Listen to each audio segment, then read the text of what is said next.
मक्का joint defence agreement यानी MJDA। इस topic पर हम 2 आर्टिकल डिस्कस करेंगे। पहला आर्टिकल होगा क्रिटिकल असेसमेंट वाला और दूसरा आर्टिकल होगा एनालिटिकल और स्ट्रैटेजिक जो जियोपॉलिटिकल एनालिसिस करेगा। तो हम पहला आर्टिकल डिस्कस करते हैं। New security triangle emerges with the Mecca pact. Security triangle का मतलब है कि सऊदी अरबिया, टर्की और पाकिस्तान के बीच सिक्योरिटी और डिफेंस कोऑपरेशन का एक नया फ्रेमवर्क डेवलप हो रहा है।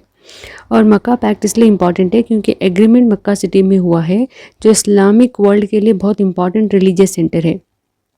तो ये सिर्फ एक डिफेंस एग्रीमेंट नहीं है, इसका स्ट्रैटेजिक और सिंबॉलिक इम्पॉर्टेंस है।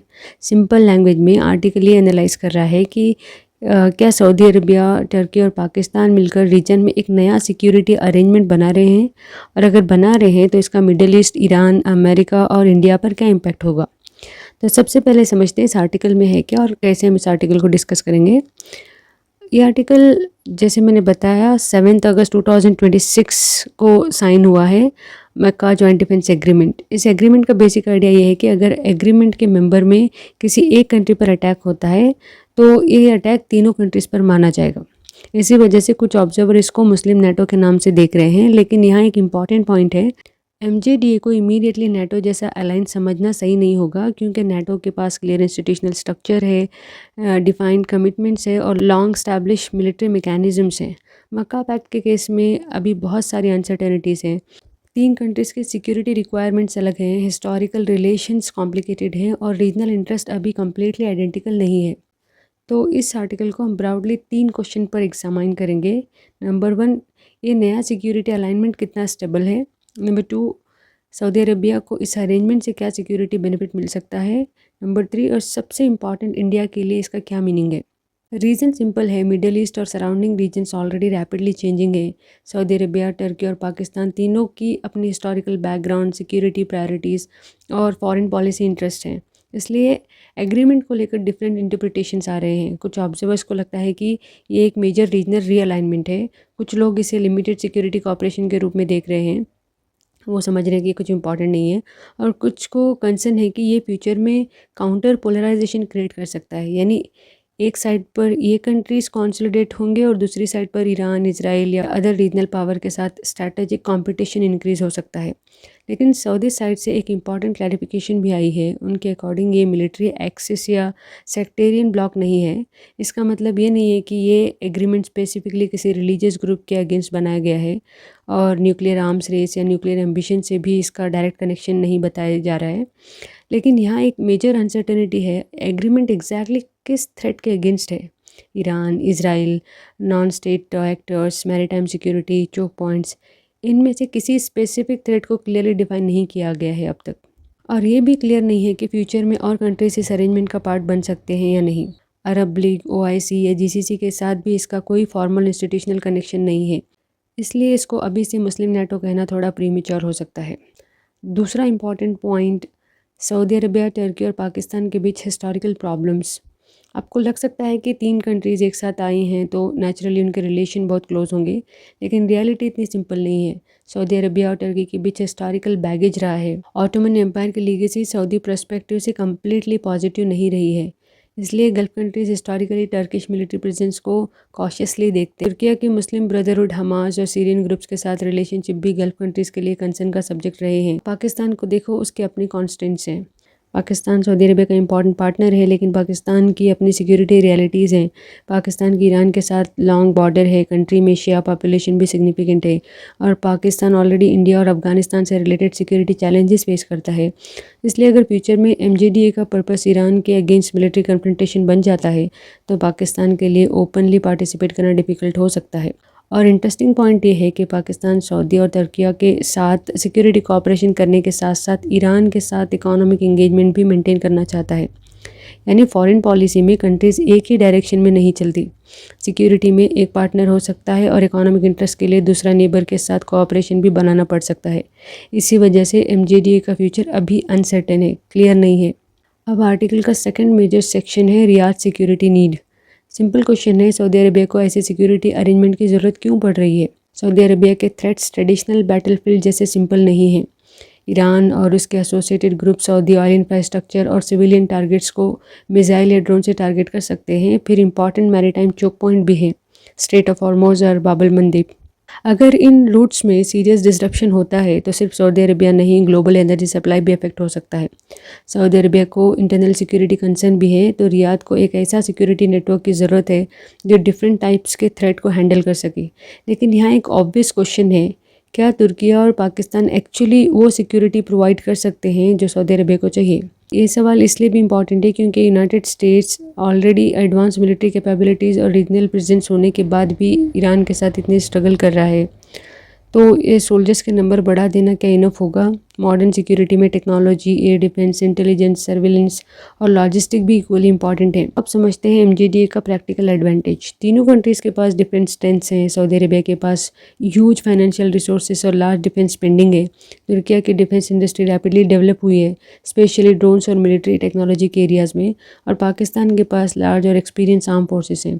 तो थियोरेटिकली तीनों की कैपेबिलिटीज़ एक दूसरे को कॉम्प्लीमेंट कर सकती हैं। For example Saudi Arabia money plus defence spending, तुर्की defence technology plus military industry, Pakistan large military manpower plus operational experience. अगर कोऑपरेशन जेन्युइनली डीपन होता है तो military exercises, interoperability, technology cooperation और डिफेंस प्रोडक्शन में बेनिफिट मिल सकता है। और तुर्की और पाकिस्तान को सऊदी अरबिया में इकोनॉमिक और पॉलिटिकल इन्फ्लुएंस भी मिल सकता है। तो एमजीडीए का फ्यूचर क्या हो सकता है?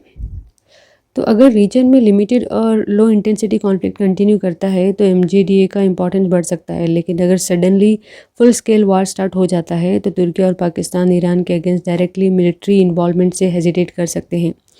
क्यों? क्योंकि ईरान दोनों के लिए नेबर है और दोनों का इकोनॉमिक और सिक्योरिटी इंटरेस्ट ईरान के साथ भी हैं।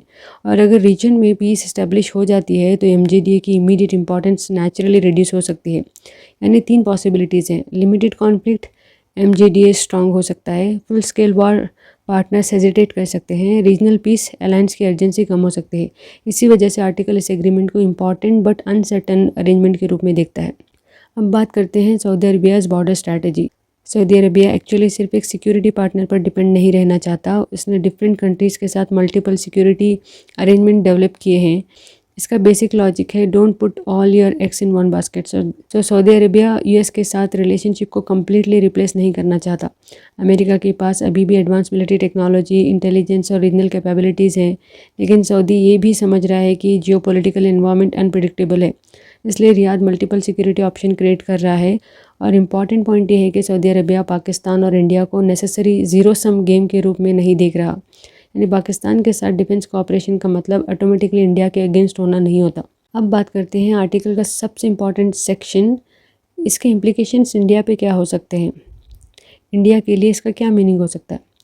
इंडिया को सबसे पहले पाकिस्तान की एक्टिविटीज़ को क्लोजली मॉनिटर करना चाहिए, क्योंकि पाकिस्तान फ्यूचर में सऊदी और तुर्की रिलेशनशिप को इंडिया के अगेंस्ट डिप्लोमेटिक या स्ट्रैटेजिक सपोर्ट में कन्वर्ट करने की कोशिश कर सकता है। लेकिन आर्टिकल का एडवाइस है इंडिया को ओवर रिएक्ट नहीं करना चाहिए, क्योंकि इंडिया और सऊदी अरबिया के रिलेशन का फाउंडेशन काफ़ी स्ट्रॉन्ग है।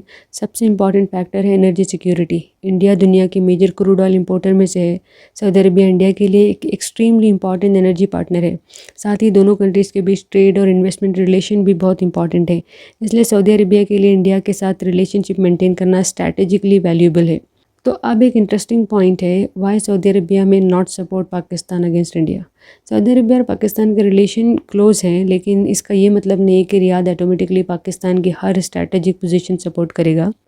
सऊदी अरबिया खुद एक मेजर इकोनॉमिक ट्रांसफॉर्मेशन से गुजर रहा है। उसको स्टेबिलिटी, इन्वेस्टमेंट, टेक्नोलॉजी, ट्रेड और ग्लोबल पार्टनरशिप की ज़रूरत है। इंडिया भी सऊदी अरबिया के लिए एक लार्ज मार्केट और इम्पॉर्टेंट इकोनॉमिक पार्टनर है। इसलिए सऊदी के लिए इंडिया के अगेंस्ट अननेसेसरी कन्फ्रंटेशन इकोनॉमिकली और स्ट्रैटेजिकली कॉस्टली हो सकता है। तो सिंपल लैंग्वेज में समझे तो सऊदी अरबिया पाकिस्तान के साथ सिक्योरिटी कोऑपरेशन कर सकता है, लेकिन इंडिया के अगेंस्ट पाकिस्तान की एडवेंचरिज्म को ब्लाइंडली सपोर्ट करना उसके ओन इंटरेस्ट के अगेंस्ट हो सकता है। तो बॉटम लाइन यही है इस आर्टिकल का कि मक्का पैक्ट को इमीडिएटली मुस्लिम नेटो समझना सही नहीं होगा। ये सऊदी अरबिया, तुर्की और पाकिस्तान के बीच एक इम्पॉर्टेंट सिक्योरिटी अलाइनमेंट है, लेकिन तीनों के इंटरेस्ट कम्प्लीटली आइडेंटिकल नहीं है। सऊदी अरबिया अपनी ट्रेडिशनल डिपेंडेंस को डाइवर्सिफाई करना चाहता है और मल्टीपल सिक्योरिटी पार्टनरशिप क्रिएट कर रहा है। और इंडिया के लिए बेस्ट स्ट्रैटेजी है, काम रहो, डेवलपमेंट्स को क्लोजली मॉनिटर करो, सऊदी अरबिया के साथ इकोनॉमिक और स्ट्रैटेजिक रिलेशनशिप स्ट्रॉन्ग रखो और अननेसेसरी ओवर रिएक्ट मत करो। तो आप क्या सोचते हैं इस आर्टिकल के बारे में, आप कमेंट करके बताइए। अब बात करते हैं दूसरे आर्टिकल की, the Mecca pact and the rise of strategic hedging. तो ये हेडिंग दो इंपॉर्टेंट चीज़ें बताती है। पहला है मक्का पैक्ट, मतलब सऊदी अरबिया, टर्की और पाकिस्तान के बीच मक्का में हुआ म्यूचुअल डिफेंस एग्रीमेंट, और दूसरा है स्ट्रैटेजिक हेजिंग। ये एक इम्पॉर्टेंट इंटरनेशनल रिलेशन टर्म है। सिंपल लैंग्वेज में हेजिंग का मतलब होता है रिस्क को कम करना और सिर्फ एक ही ऑप्शन पर कम्प्लीटली डिपेंड ना करना। तो स्ट्रैटेजिक हेजिंग का मतलब हुआ कि ये कंट्रीज़ अपनी सिक्योरिटी के लिए सिर्फ अमेरिका पर डिपेंड नहीं रहना चाहते, वो अल्टरनेटिव सिक्योरिटी अरेंजमेंट्स भी डेवलप कर रहे हैं ताकि फ्यूचर में अगर अमेरिकन सपोर्ट अनसर्टन हो जाए तो उसके पास दूसरे ऑप्शंस अवेलेबल रहे। इसलिए इस पैक्ट को डायरेक्टली एंटी अमेरिकन अलायंस कहना सही नहीं होगा। ये ज़्यादा एक ऐसी स्ट्रैटेजी है जहां कंट्रीज़ अपने स्ट्रैटेजिक ऑप्शन डाइवर्सिफाई कर रहे हैं। तो सबसे पहले समझते हैं हम क्या डिस्कस करेंगे इस आर्टिकल में। आर्टिकल का फोकस सऊदी अरबिया, टर्की और पाकिस्तान के बीच हुए म्यूचुअल डिफेंस अरेंजमेंट पर है। एग्रीमेंट का बेसिक आइडिया ये है कि अगर तीनों में से किसी एक कंट्री पर अटैक होता है तो उस अटैक को कलेक्टिव सिक्योरिटी कंसर्न के रूप में देखा जाएगा। लेकिन आर्टिकल का रियल इंपॉर्टेंस सिर्फ एग्रीमेंट के मिलिट्री क्लॉज में नहीं है। इंपॉर्टेंट क्वेश्चन ये है कि क्या वेस्ट एशिया के सिक्योरिटी आर्किटेक्चर अब ग्रेजुअली चेंज हो रहे हैं। पिछले कई डिकेड से गल्फ रीजन की सिक्योरिटी लार्जली अमेरिका के सिक्योरिटी गारंटीज और मिलिट्री प्रेजेंस पर डिपेंडेंट रही है, लेकिन अब रीजनल कंट्रीज़ कह रही हैं कि एक्सटर्नल पावर इंपॉर्टेंट है, लेकिन अपनी सिक्योरिटी के लिए अपने रीजनल पार्टनरशिप से भी एग्रीमेंट्स होना ज़रूरी है। सऊदी के अमेरिका के साथ स्ट्रॉन्ग रिलेशन है, टर्की नाटो का मेंबर है और पाकिस्तान का भी अमेरिका के साथ स्ट्रैटेजिक रिलेशनशिप्स रहे हैं। इसलिए ये पैक्ट अमेरिका को इमीडिएटली रिप्लेस नहीं करता, ये बेसिकली बैकअप ऑप्शंस क्रिएट करने की स्ट्रैटेजी है। आर्टिकल को हम 3 पार्ट्स में समझेंगे। पहला 3 पार्टनर्स की कॉम्प्लीमेंट्री स्ट्रेंथ, दूसरा इंडिया के लिए इम्प्लीकेशंस और तीसरा रीजनल पावर के थ्रू इमर्जिंग सिक्योरिटी आर्किटेक्चर। तो पहला पार्ट देखते हैं, द पार्टनर्स कॉम्प्लीमेंट्री स्ट्रेंथ। तो ये 3 कंट्रीज़ कैसे एक दूसरे की स्ट्रेंथ को कॉम्प्लीमेंट करते हैं हम वो जानने की कोशिश करेंगे। सऊदी अरबिया के पास फाइनेंशियल रिसोर्सेस हैं, एनर्जी पावर और इस्लामिक वर्ल्ड में कंसिडरेबल पॉलिटिकल इन्फ्लुएंस है।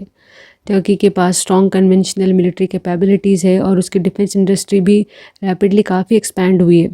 पाकिस्तान के पास एक लार्ज प्रोफेशनल मिलिट्री है और सऊदी के साथ डिकेड्स पुराने डिफेंस कोऑपरेशन भी रहे हैं। और पाकिस्तान की एक और इम्पॉर्टेंट स्ट्रैटेजी कैपेबिलिटी है न्यूक्लियर वेपन्स कैपेबिलिटी। अब इसका ये मतलब नहीं है कि पाकिस्तान ने सऊदी अब टर्की को ये फॉर्मल न्यूक्लियर गारंटी दे दी है, लेकिन स्ट्रैटेजिकली देखो तो अगर किसी मेंबर के अगेंस्ट मेजर मिलिट्री थ्रेट आता है तो पाकिस्तान की न्यूक्लियर कैपेबिलिटी को इग्नोर करना भी पॉसिबल नहीं होगा। तो 3 कंट्रीज़ की कैपेबिलिटीज़ अलग अलग है लेकिन एक दूसरे को स्ट्रेंथन कर सकती है। अब क्वेश्चन है कि सऊदी, टर्की और पाकिस्तान को खुद इस पैक्ट की ज़रूरत क्यों महसूस हो रही है। सबसे पहले सऊदी अरबिया की बात करते हैं। सऊदी के लिए एक तरह का स्ट्रैटेजिक इंश्योरेंस है। 2019 में सऊदी ऑयल इंफ्रास्ट्रक्चर पर अटैक्स हुए, उसके बाद ईरान के साथ टेंशन्स और रीजन की सिक्योरिटी क्राइसिस ने रियाद को ये रियलाइज़ कराया कि सिर्फ एक एक्सटर्नल सिक्योरिटी गारंटर पर कम्प्लीटली डिपेंड रहना रिस्की हो सकता है। अब टर्की को देखो, टर्की इस पैक्ट को स्ट्रैटेजिक ऑटोनॉमी के एंगल से देख सकता है। एर्दोगन के अंडर टर्की ने रिपीटेडली अटेम्प्ट किए हैं कि अंकारा सिर्फ नाटो का एक मेंबर बनकर ना रहे बल्कि एक इंडिपेंडेंट रीजनल पावर सेंटर के रूप में उभरे। तो इस एग्रीमेंट से टर्की की गल्फ़ और साउथ एशिया में इन्फ्लुएंस बढ़ सकती है, साथ ही उसकी ग्रोइंग डिफेंस इंडस्ट्री के लिए भी नई अपॉर्चुनिटीज़ क्रिएट हो सकती है। और पाकिस्तान के लिए देखो तो ये एग्रीमेंट सिर्फ इंडिया सेंट्रिक सिक्योरिटी थिंकिंग से आगे जाने की अपॉर्चुनिटी प्रोवाइड करता है। पाकिस्तान के सऊदी और तुर्की के साथ ऑलरेडी क्लोज रिलेशंस हैं। अब एक नॉर्मल सिक्योरिटी फ्रेमवर्क के थ्रू पाकिस्तान अपनी मिलिट्री कैपेबिलिटी को ग्रेटर जियोपॉलिटिकल इन्फ्लुएंस में भी कन्वर्ट करने की कोशिश कर सकता है।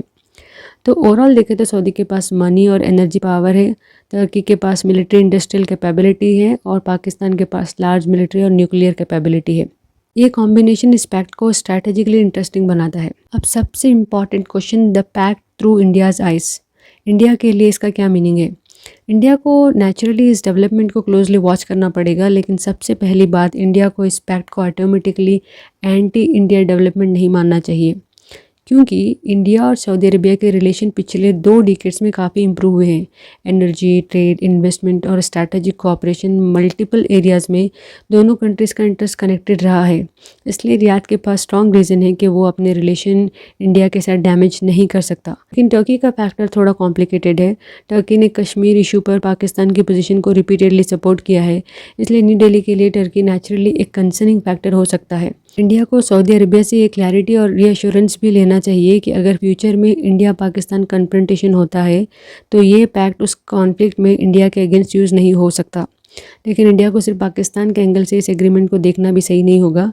ईरान के लिए भी ये पैक्ट इंपॉर्टेंट है। पहली नज़र में सऊदी अरबिया और ईरान की राइवलरी को देखकर लग सकता है किसी को भी कि ये एग्रीमेंट ईरान के अगेंस्ट बनाया गया है, लेकिन रियलिटी इतनी सिंपल नहीं है। टर्की और पाकिस्तान दोनों के ईरान के साथ बॉर्डर्स हैं, दोनों कंट्रीज़ के ईरान के साथ इकोनॉमिक और सिक्योरिटी इंटरेस्ट भी मैच होते हैं। इसलिए टर्की और पाकिस्तान के लिए ईरान के साथ डायरेक्ट मिलिट्री कन्फ्रंटेशन अवॉइड करना ही स्ट्रैटेजिकली इंपॉर्टेंट रहेगा। अब इसराइल को देखो, इसराइल के लिए हिस्टोरिकली एक एडवांटेज ये रहा है कि मुस्लिम वर्ल्ड पॉलिटिकली और मिलिट्रीली फ्रैगमेंटेड रहे हैं। मक्का पैक्ट ऑफिशियली कोई एंटी इसराइल अलायंस नहीं है, लेकिन अगर सऊदी की फाइनेंशियल स्ट्रेंथ, टर्की की कन्वेंशनल मिलिट्री कैपेबिलिटी और पाकिस्तान की न्यूक्लियर कैपेबिलिटी एक इंस्टीट्यूशनलाइज सिक्योरिटी फ्रेमवर्क में आती है तो regional strategic calculation definitely change हो सकती है।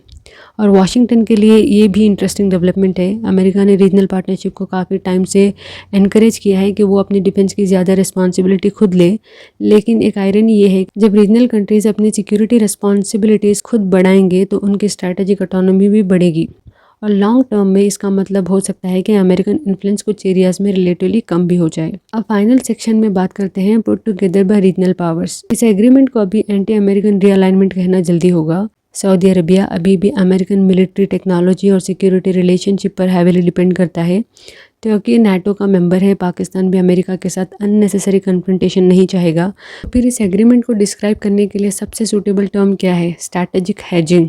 मतलब अमेरिका को कम्प्लीटली रिजेक्ट नहीं करना, लेकिन साइमल्टेनियसली अल्टरनेटिव पार्टनरशिप भी डेवलप करना। ये बिल्कुल इंश्योरेंस पॉलिसी जैसा है, जैसे आप एक ऑप्शन पर डिपेंड नहीं करते, आप मल्टीपल ऑप्शन रेडी रखते हो। लेकिन यहाँ एक इंटरेस्टिंग पॉइंट है, अगर सिर्फ एक कंट्री हेजिंग करे तो इसका इम्पैक्ट लिमिटेड हो सकता है, लेकिन अगर multiple regional power simultaneously hedging start कर दे तो उनका combine action gradually regional order को चेंज कर सकता है। और यही वेस्ट एशिया के लिए इम्पॉर्टेंट डेवलपमेंट हो सकता है। Historically West Asia security architecture में एक्सटर्नल पावर्स जैसे अमेरिका का मेजर रोल रहा है, लेकिन मक्का पैक्ट एक अल्टरनेटिव पॉसिबल हो सकता है। एक्सटर्नल पावर्स खुद अपने सिक्योरिटी अरेंजमेंट्स बिल्ड कर रहे हैं और इंडिया के लिए ये डेवलपमेंट इंपॉर्टेंट है क्योंकि इंडिया के वेस्ट एशिया में ह्यूज एनर्जी, ट्रेड और डायस्पोरा और स्ट्रैटेजिक इंटरेस्ट है। इसलिए इंडिया को ना तो इस डेवलपमेंट को इग्नोर करना चाहिए और ना ही अननेसेसरी अलार्म होना चाहिए। इंडिया को कामली ऑब्जर्व करना होगा कि ये पैक्ट एक्चुअली कितना इंस्टीट्यूशनलाइज होता है और फ्यूचर में इसका स्ट्रैटेजिक डायरेक्शन क्या हो सकता है। तो कंक्लूजन में यही कहेंगे कि मक्का पैक्ट को सिंपली एंटी अमेरिकन अलायंस कहना सही नहीं होगा। इसका बेटर एक्सप्लेनेशन है strategic hedging. Saudi Arabia, Turkey और पाकिस्तान अपनी सिक्योरिटी के लिए मल्टीपल ऑप्शन क्रिएट करना चाहते हैं। ये अमेरिका को इमीडिएटली रिप्लेस करने का स्ट्रैटेजी नहीं है, लेकिन अगर रीजनल पावर ग्रेजुअली अपनी सिक्योरिटी आर्किटेक्चर खुद बिल्ड करने लगते हैं तो वेस्ट एशिया का traditional power structure definitely change हो सकता है। तो इंडिया के लिए बेस्ट अप्रोच है काम ऑब्जर्वेशन, स्ट्रॉन्ग एंगेजमेंट और अननेसेसरी ओवर रिएक्शन से बचना। तो आप इस इशू पर क्या सोचते हैं? अपनी राय बिल्कुल कमेंट में दीजिए। I will see in the next video. Thank you so much.